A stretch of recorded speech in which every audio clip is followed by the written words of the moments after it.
Olá, tudo bem? Hoje nós vamos estar falando sobre ombro. Vem comigo!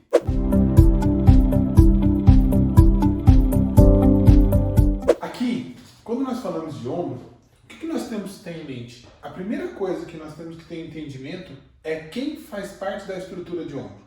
Você que trabalha no sistema nervoso autônomo, a gente tem que entender que todo esse controle que vem comandar o ombro, ele tem uma imensa informação proveniente do pescoço, da cervical. Mas para a gente entender quem faz parte dessa estrutura, vamos localizar principalmente os três principais ossos que comandam isso. Primeiro, vamos pegar a escápula. A escápula é o maior osso que tem aqui na parte de trás, proveniente do ombro. E muitas vezes fica difícil de localizar ele. Então o que a gente pode fazer? Vamos pedir para o paciente levar a mão dele para trás, ó. E automaticamente a gente já vai poder encontrar a borda medial dessa escápula, o que fica muito mais fácil. A parte inferior, ela também no seu ângulo inferior, ela fica mais fácil de se encontrar também, ó, quando você faz esse movimento, como fosse entrar dentro dela. Aqui já fica uma dica para você que procura o músculo subescapular na sua porção medial. Esse acesso com esse movimento, ele vai facilitar bastante o encontro, principalmente dos trigger points do músculo subescapular. Mas vamos voltar na estrutura óssea. Então, nós encontramos toda... Vamos delimitar ele aqui? Vamos lá. Primeira parte, porção medial. Vamos manter ela na posição normal dela. Ok? E aí, vamos contornando toda essa porção que está aqui, ó. Aqui. Na sua porção superior, a mesma coisa. Eu vou contornando a porção superior, vou encontrar o ângulo superior dela. E aqui é interessante, porque como a parte está mais profunda, nós vamos encontrar a espinha da escápula.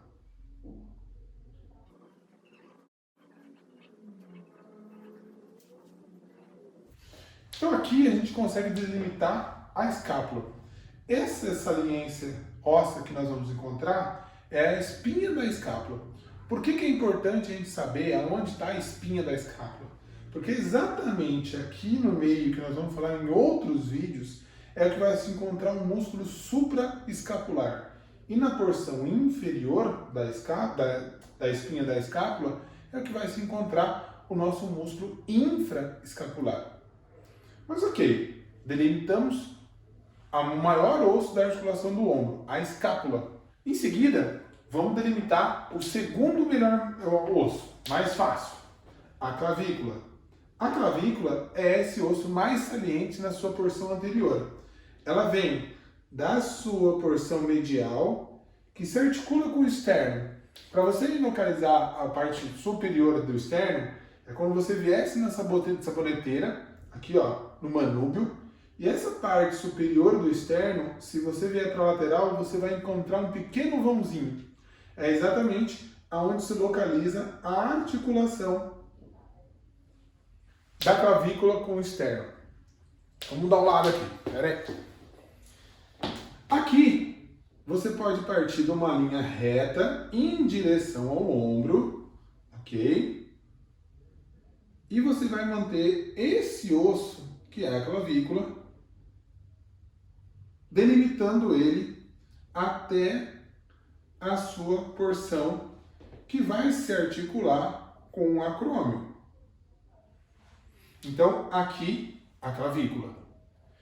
Quando você chega e encontra uma protuberância óssea arredondada e um pequeno vãozinho, é exatamente onde você vai poder encontrar a articulação clavicular-acrômio ou acrômio-clavicular. Aí, esse ponto mais alto no ombro, quando você encontra ele, é a porção do acrômio. Então você vai saber, eu deixei um espaço para poder visualizar, que essa articulação é onde você vai estar encontrando a porção acrômio-clavicular.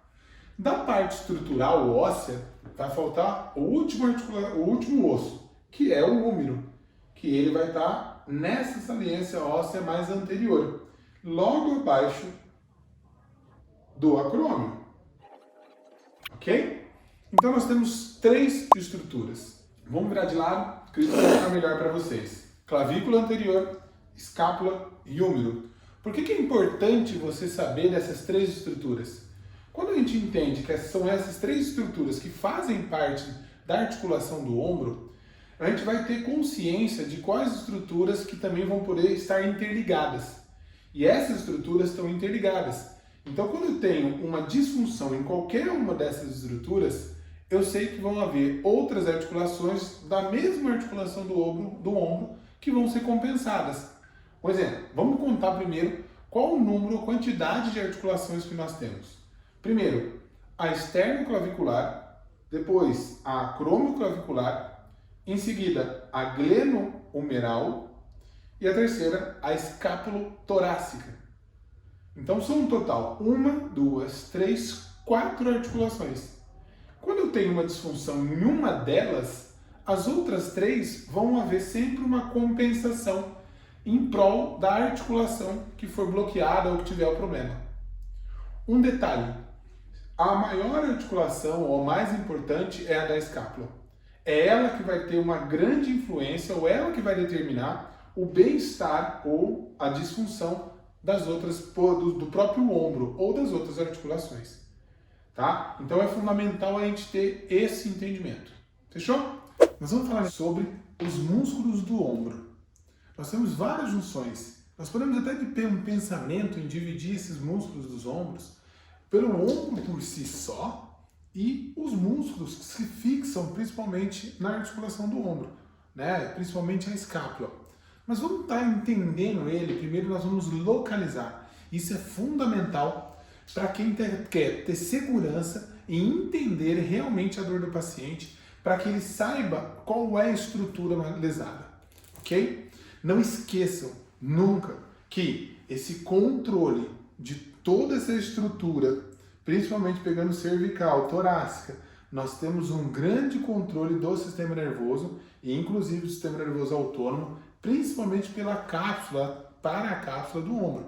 É fundamental entender isso, ok? Mas vamos lá. Aqui a gente já tem um desenho prévio das estruturas ósseas do ombro. E o que a gente vai ter que ter consciência? Aqui, ó, a estrutura ombro, em cima a espinha da escápula, e nós vamos estar localizando primeiramente a estrutura do músculo chamado supraescapular, ou seja, está acima da escápula. Então nós vamos ter o entendimento que ele vai sair dessa porção e vai se fixar lá no úmero, ok?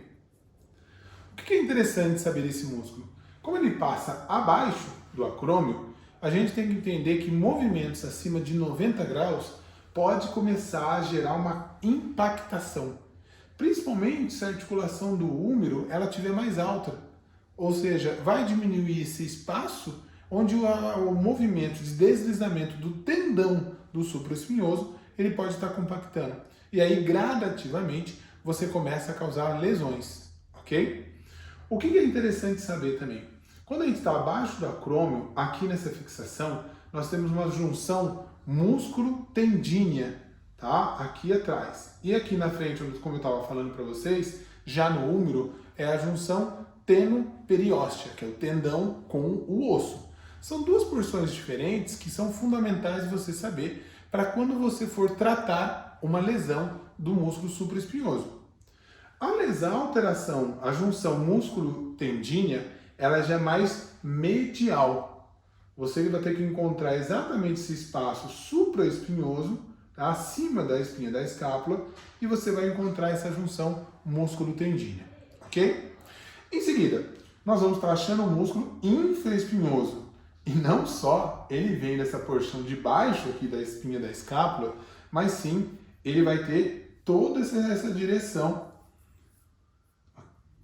para se fixar exatamente na parte externa aqui, ó, do úmero. Então, aqui fica mais fácil a gente localizar uma lesão do músculo supraespinhoso, lembrando que ele é responsável por elevação do braço, principalmente ali no início do movimento, mas também acima de 90 graus. O infraespinhoso, movimento de rotação externa, tá aqui, ó, toda aquela massa muscular que nós encontramos acima por cima da escápula, ok? Mais medialmente, a gente pode poder encontrar os músculos chamados romboides, tá? O romboide maior e o romboide menor. Isso vai ter automaticamente, vocês vão estar em cima ali, um romboide menor. Essa movimentação de adução da escápula, ó, aqui eu já encontro o meu romboide menor e logo embaixo o meu romboide maior. O maior, exatamente, ele tem um prolongamento das seus feixes, que é mais largo. Então você pode relaxar, você encontrando essa alteração e diferenciando que qualquer disfunção, principalmente na região do romboide menor, ele tem diferença em relação a essa região de baixo, que é o romboide maior. O romboide menor, ele é muito confundido com problemas provenientes da cervical, principalmente o ramo da raiz neural de C7 e C8, que ele vem dar uma dor referida entre a escápula e a coluna. E ele é muito fácil de confundir com um trigger point do romboide menor, ok? Em seguida, a gente pode ter ainda os músculos, vamos virar de lado. Deltoide, ele tem um ponto fixo, faz a abertura do braço, ó, a gente já consegue encontrar o ponto em comum dele e aqui fazer a abertura dele. E aí você vai ter os feixes do deltoide posterior, o feixe do deltoide anterior e o deltoide médio aqui, ok? Esse deltoide está na porção lateral, ele é muito fácil de ser confundido principalmente com a bursa subdeltoidiana, que ele é uma dor diferente. O que a gente tem que ter consciência aqui? A diferença entre as estruturas que geram contração e as estruturas que não geram contração. São estruturas que são estressadas no movimento passivo e a contração da musculatura são estressadas no movimento ativo. Essa é uma das maiores diferenças entre um e outro, ok? Voltando aqui atrás, nós ainda vamos ter exatamente o redondo maior e o redondo menor. A grande diferença é que o redondo menor, ele tem uma paralela um pouquinho aqui, ó, ao ângulo da escápula lateral. Então ele está mais próximo, se você quiser encontrar ele, ok? E ele vai exatamente se fixar lá atrás no húmero, que ele vai fazer um movimento de rotação externa. Agora, o redondo maior, ele está mais abaixo, tá? Ele tem essa concentração mais abaixo, pega do ângulo aqui, ó, inferior da escápula, tá? Mas ele vai estar mais inferior. Então, quando você encontrar um movimento que é rotação externa, ele vai encontrar exatamente o redondo menor. E um movimento que é mais de fechamento, ou seja, de adução, o redondo maior. A localização do ventre muscular do redondo menor, ele é mais superior do que em relação ao redondo maior, que é mais inferior. Lembrando, aqui abaixo nós temos o subescapular, que ele vai sair daqui dessa junção, pode relaxar e virar de frente, e vai se fixar na parte anterior aqui, ó. Basicamente, nós vamos estar localizando aqui, lá dentro, a sua fixação na parte anteromedial superior do húmero. E ele é um rotador externo, então ele vem de trás, cruza, e é ele que vai estar fazendo um movimento de rotação interna, ok? Outro músculo, que aí a gente já começa a entender, o subclávico, é um músculo pequenininho, mas que ele ajuda demais no movimento de abaixamento da clavícula. Porque quando nós temos assim alguma alteração, essa clavícula, ela tem uma tendência a ficar mais elevada. E ele é fundamental no movimento de abaixamento da clavícula. Outro músculo bem importante que nós vamos estar dividindo aqui é o peitoral. Nós temos uma divisão entre o peitoral maior e o peitoral menor. Essa divisão entre eles vai estar exatamente numa divisão onde o peitoral maior ele tem duas porções. Então nós vamos pegar o peitoral maior, que ele pega toda a parte external, vem aqui sobre a clavícula e vai se fixar aqui no terço superior anterior do húmero. Nessa porção, a parte de external dele, ele vem se fixando aqui nas primeiras costelas, tá? Vai principalmente ali da primeira, segunda, terceira até sexta costela e vem nesse feixe, vai pegar todo esse ramo. Quando você pega a porção clavicular dele, ele já não vem tanto nesse sentido, digamos, horizontal, mas sim um sentido oblíquo, onde saem fibras aqui da clavícula e vão todas se juntar para poder se fixar aqui no terço superior. Obviamente, como nós temos um feixe diferente aqui, esse feixe do peitoral maior, que é o feixe clavicular, ele tem uma angulação diferente. O que é importante a gente saber disso? Porque se eu quiser alongar o meu peitoral, eu sei que ele tem porções diferentes, então automaticamente eu vou ter que fazer um vetor de alongamento diferente, ok? Agora, o que está faltando aqui na frente? O peitoral menor. O peitoral menor, ele vai pegar a segunda costela. Então vamos lembrar, clavícula, logo abaixo aqui, ó, vai ser a segunda costela. Segunda, terceira e quarta costela, sai o peitoral menor e ele vai se fixar exatamente aqui no processo coracoide. Então ele tem esta fixação, ele tem um feixe novamente diferente. Como é que eu vou... Por que é importante aqui? O que está passando aqui atrás deles? O conjunto de nervo, o conjunto de plexo, que vai ser bem importante para poder mandar a informação tanto para o ombro quanto para o cotovelo. Qualquer tensão numa anteriorização desse ombro, fica de quê? Esse plexo fica bem comprimido. Não é à toa que muitas vezes a pessoa fica um tempo maior com o braço para o alto, pegando alguma coisa, pode gerar compressão do plexo e haver uma sensação de formigamento nas mãos, ok? O que está faltando aqui? Um músculo trapézio, aí nós vamos ter 3 porções, o trapézio superior, que sai do occipital, ok? E vai fazer essa trajetória aqui, se fixando na escápula. Depois, o trapézio médio, eu vou delimitar assim desta forma, ok? E lá embaixo, o trapézio inferior. Aí, fica mais fácil. Que ele vai pegar aqui de baixo e vai se fixar na escápula também. Então nós temos 3 porções do mesmo músculo que têm funções diferentes. Um é elevação, outro é adução e outro é abaixamento. Então, conforme o movimento que o paciente possa ter como gerar essa dor, você pode saber qual é a porção que comanda que está sendo comprometida ou está com mais tensão. Vale a pena lembrar que é exatamente um ramo do sistema nervoso autônomo do nervo craniano, que é o 11º par, que comanda aqui, ó, principalmente o trapézio superior, o trapézio por si só, mas o trapézio superior mais, e um outro músculo que ele vai chamar elevador da escápula, que é um músculo que sai aqui dos processos transversos da cervical e vai se fixar no ângulo superior aqui da escápula, ó. Tá? Vai fazer esse fecho. E aí que você encontra muitas vezes uma escápula mais elevada, que você vai perceber a tensão dele. Esse músculo elevador da escápula tem muita ligação com uma articulação temporomandibular. O último músculo que tem aqui, para vocês entenderem como é que é influenciada a escápula. É um músculo chamado grande dorsal. Ele tem uma membrana que sai lá do quadril, ele vem se fixando em toda a lombar, depois se transforma num feixe muscular, tá? Exatamente aqui nessa região, abaixo da escápula, e ele faz uma rotação desse tendão que vai se fixar no úmero. Então ele determina principalmente o abaixamento desse úmero e a rotação interna.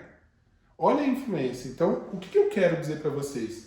Que uma vez que vocês têm entendimento desses músculos, é fundamental a gente entender o local da dor do paciente, o movimento que ele vai gerar que pode causar disfunção, mas também as ligações que podem estar comprometendo o bom funcionamento do próprio ombro.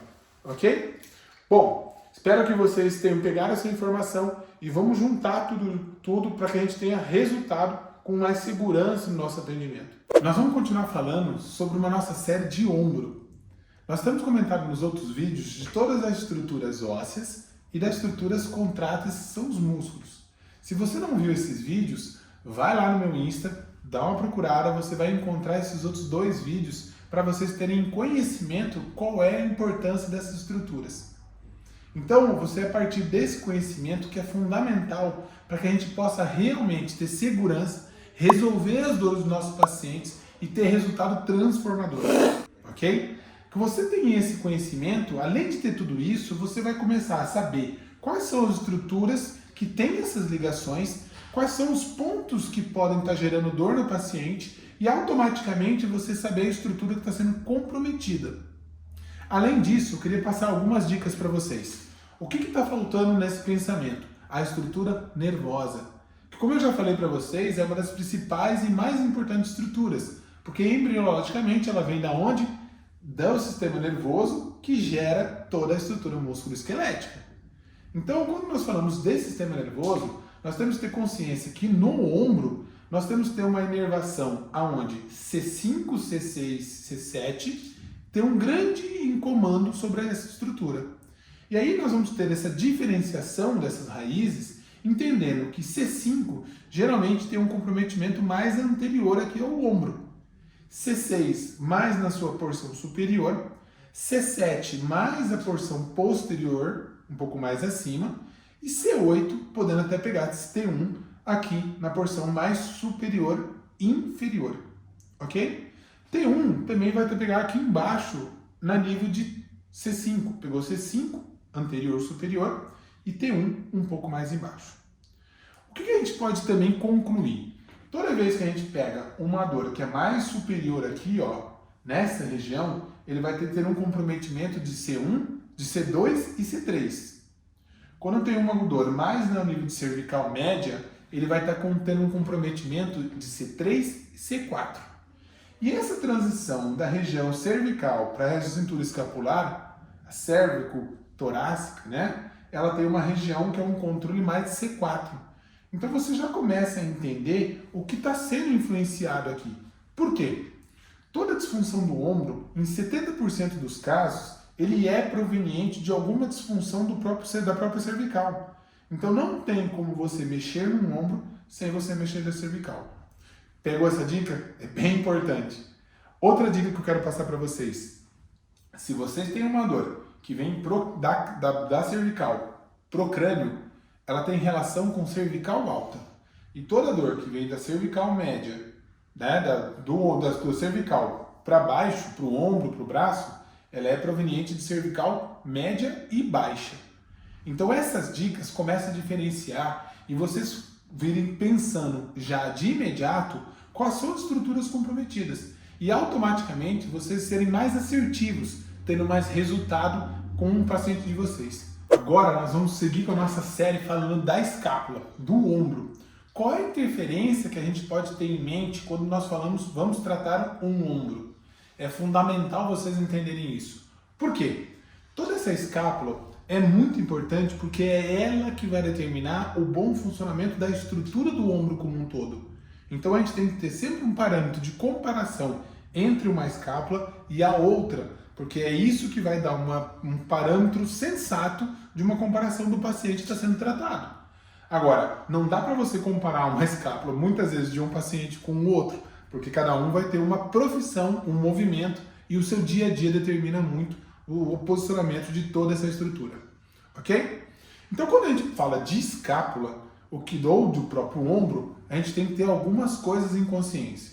Primeiro, as interferências que tem sobre essa estrutura. Mesmo antes de você começar a trabalhar o ombro, você tem que entender que ela sofre influência desses locais. Anota aí. Primeiro, cervical. É extremamente importante essa avaliação dessa cervical.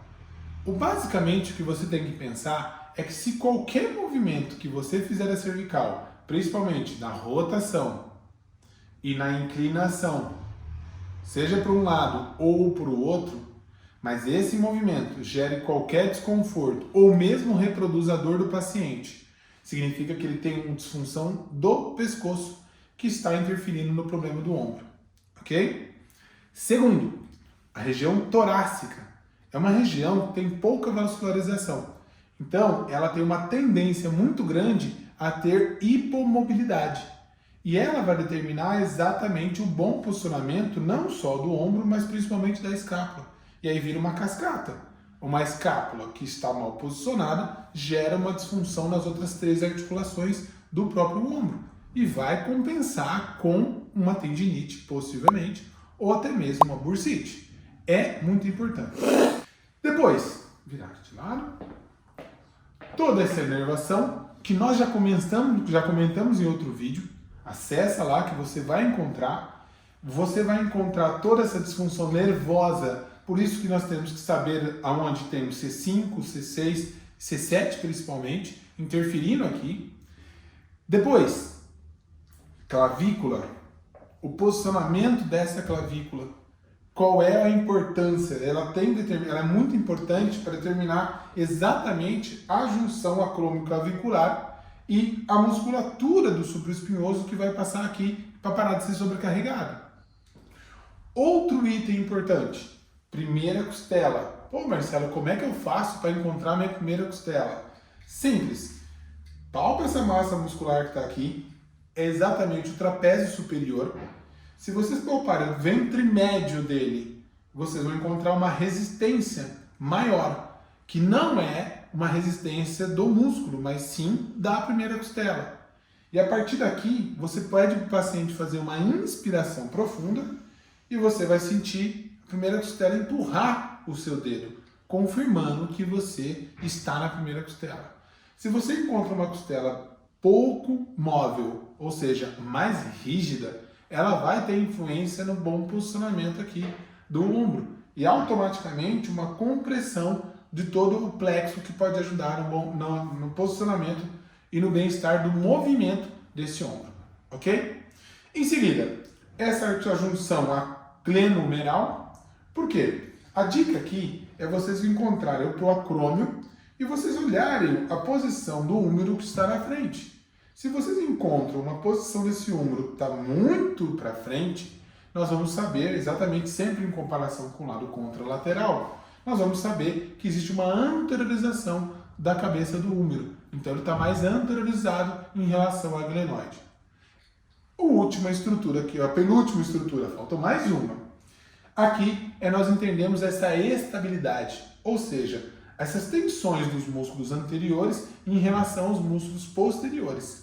Mas além do próprio músculo, vocês entenderem como é que está a parte ligamentar. Ou seja, como é que eu faço o meu movimento e como é que eu sinto o final desse movimento para que eu sinta que tem estabilidade ligamentar. Uma vez que eu tenho essa estabilidade ligamentar somado à estabilidade muscular, eu sei que o meu ombro está bem estável.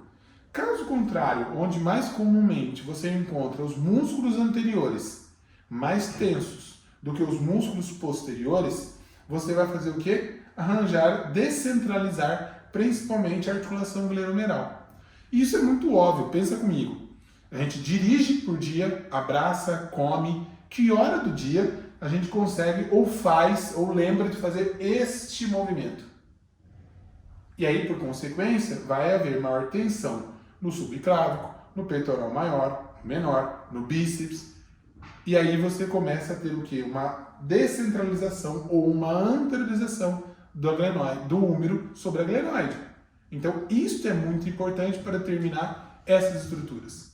Ok? Fica a dica. Então, para tratar um ombro de maneira eficaz, saiba as estruturas que estão envolvendo o bem-estar do ombro. E, de novo, gera segurança, gera qualidade no atendimento e resolução do problema do paciente. E não tem como deixar de melhorar a dor. Nós vamos falar de um ombro, agora das suas estruturas. Qual é a diferença entre uma estrutura e outra? Para facilitar isso, nós vamos diferenciar ela em estruturas passivas e estruturas ativas. O que é isso, Marcelo? Osso, cápsula, e ligamentos, eles são estruturas passivas. O que é isso? Elas não geram movimentos, elas não geram tensão. E para a gente diferenciar isso, nós vamos comparar sempre com as estruturas ativas, que são os músculos, ou seja, eles geram tensão. Então, o que a gente pode pensar numa avaliação para a gente testar que um ombro está lesionado, está tenso numa sua estrutura ativa ou na sua estrutura passiva? É simples. Nas estruturas passivas, o grande objetivo, por exemplo, é você colocar em tensão de forma passiva aquelas estruturas que estão estabilizando o ombro, os ligamentos, por exemplo. E aí eu sinto como tal movimento no final.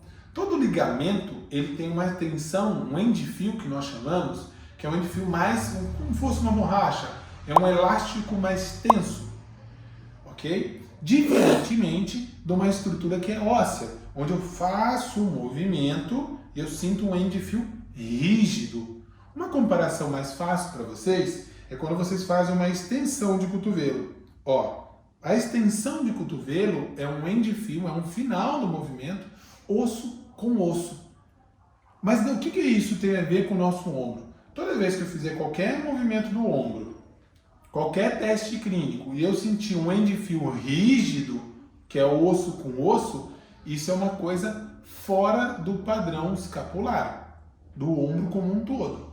Por quê? Porque aqui nós vamos encontrar sempre uma tensão maior de um músculo ou de um ligamento, ok? Ou, muitas vezes, que é muito comum no ombro, um padrão capsular. Mas a gente vai falar em outros vídeos, fechou?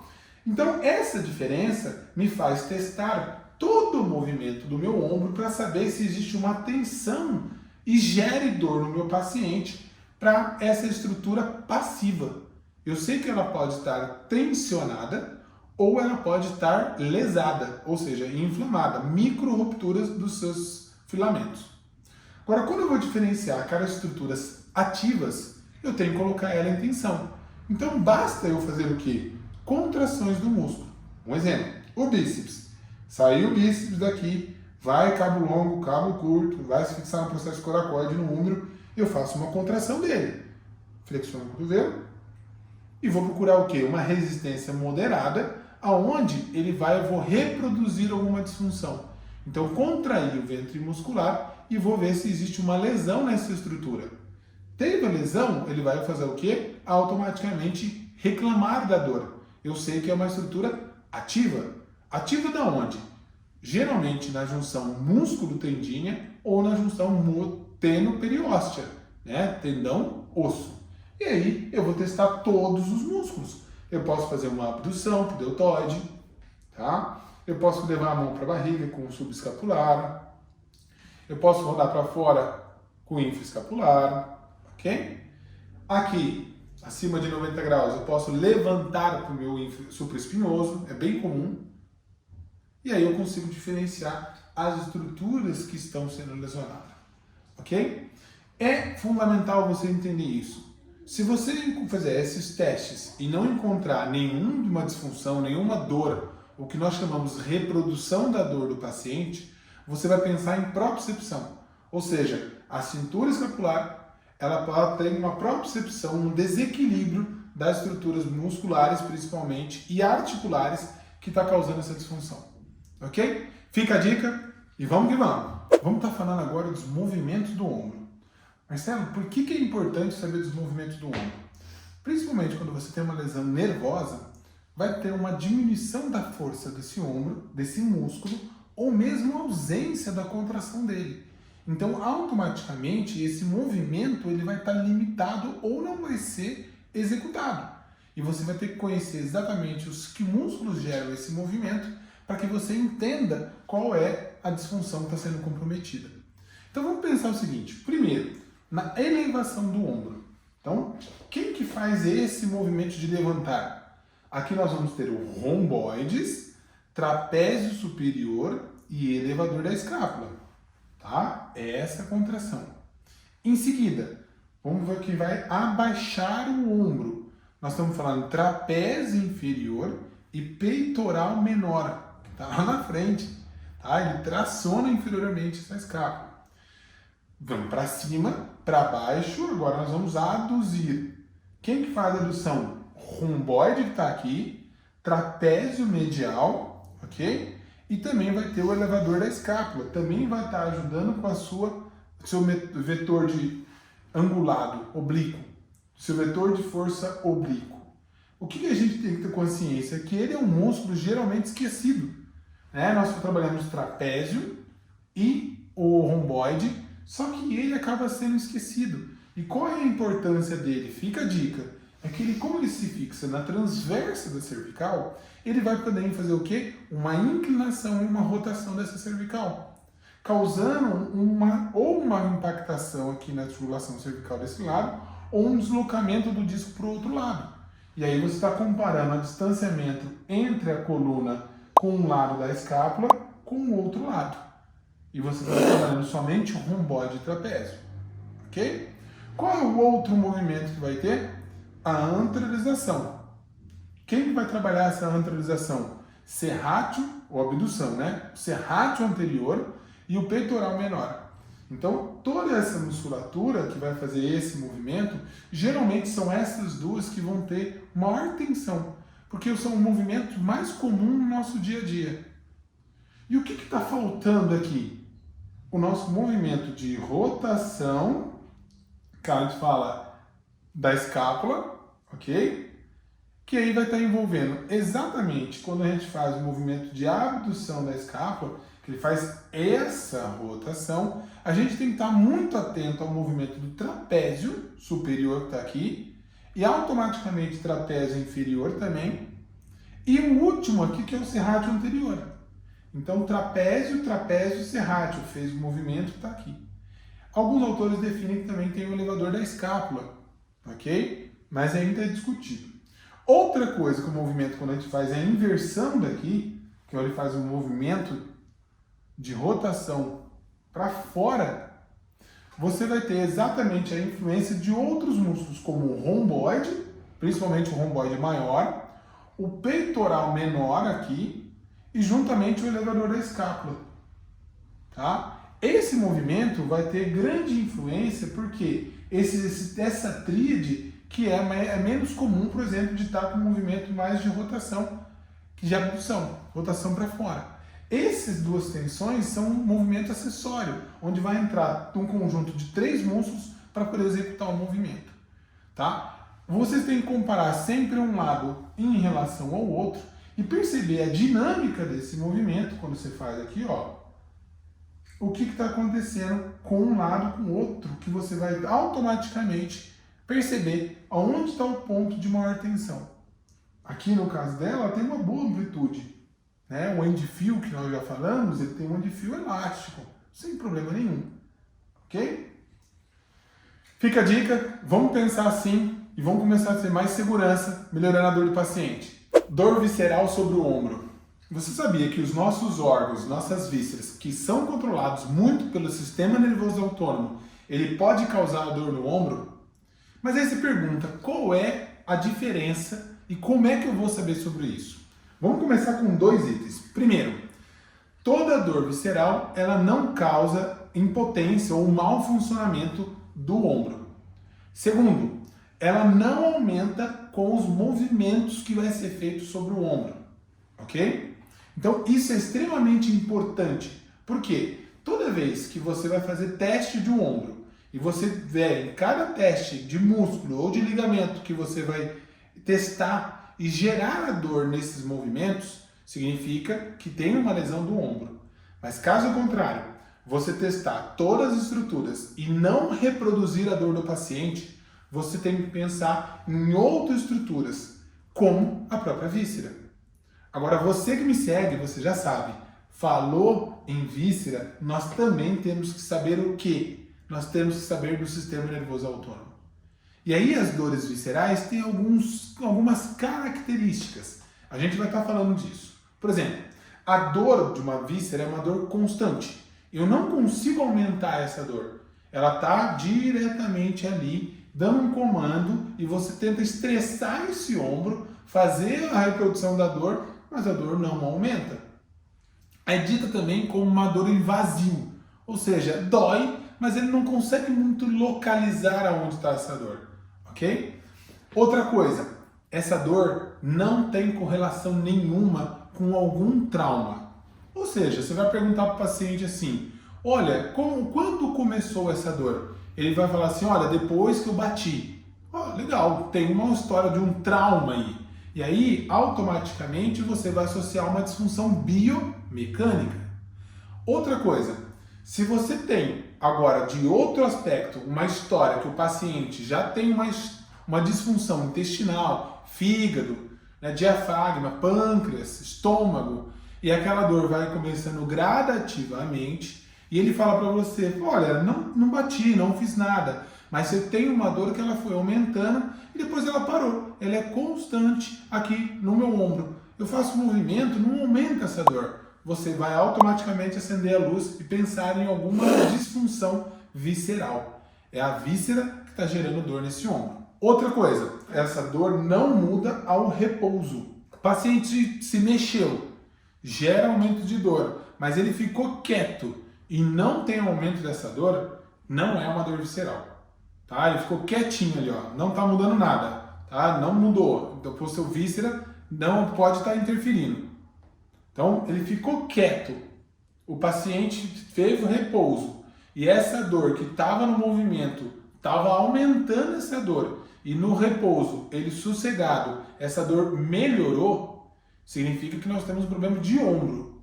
Só que se a dor for constante e ele repousou, está quietinho e a dor não muda, ela é uma dor que você tem que acender a luz, que pode ser visceral, porque é uma dor constante, não tem nada de diferença, tá?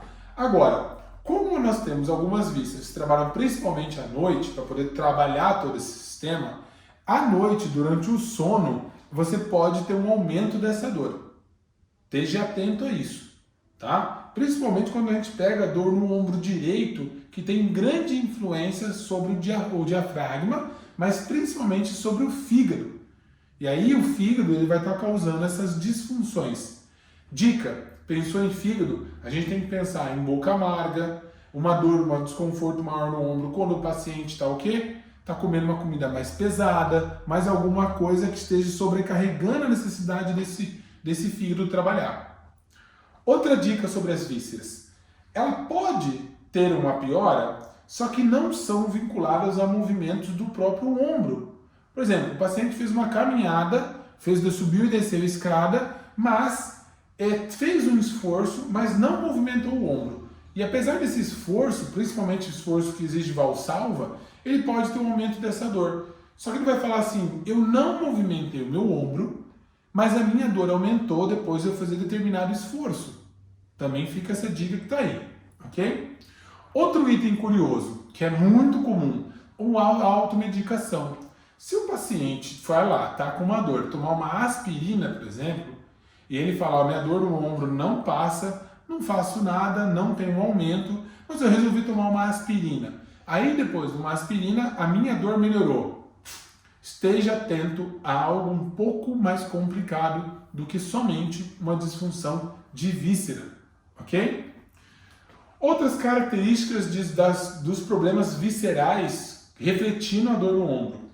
Ele pode gerar náusea, ele pode gerar vômito, ele pode, quando nós estamos falando de vísceras, ele pode gerar alguma alteração do sistema nervoso autônomo, como a sudorese noturna, tá? E depois, além disso, fadiga, palpitação, taquicardíaca, nesses sintomas principalmente viscerais. Em seguida, ela pode também gerar uma dor tipo cólica, uma dor mais pulsante, um pouco mais profunda.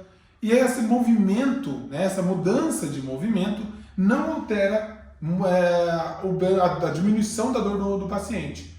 Ah, eu dormi do lado direito, eu dormi do lado esquerdo, minha dor melhorou. Não, em média, não apresenta essa melhora, ok? Agora, quando você tem problemas, quando eu te falei do fígado, que você pode ingerir comidas e você vai estar ativando todo o movimento das vísceras, isso é uma dica que pode causar aumento da disfunção da dor do paciente. Então ele vai falar assim, Marcelo, geralmente quando eu estou fazendo determinadas coisas eu não tenho dor, mas quando eu estou depois do almoço que eu comi, entre meia hora, 45 minutos até uma hora depois, a minha dor no meu ombro aumenta. Ou seja, isso é característica de uma dor visceral. Ok? Espero que tenham gostado. Vão pegando essa diferença. Isso fica uma super dica para vocês e automaticamente vocês têm entendimento com uma mais eficácia sobre o ombro do paciente de vocês. Entender essa ligação do sistema nervoso, da víscera e da dor do ombro é fundamental para você começar a ter segurança, ser mais assertivo na dor e ter mais resultado. Um abraço, a gente se vê em outros vídeos.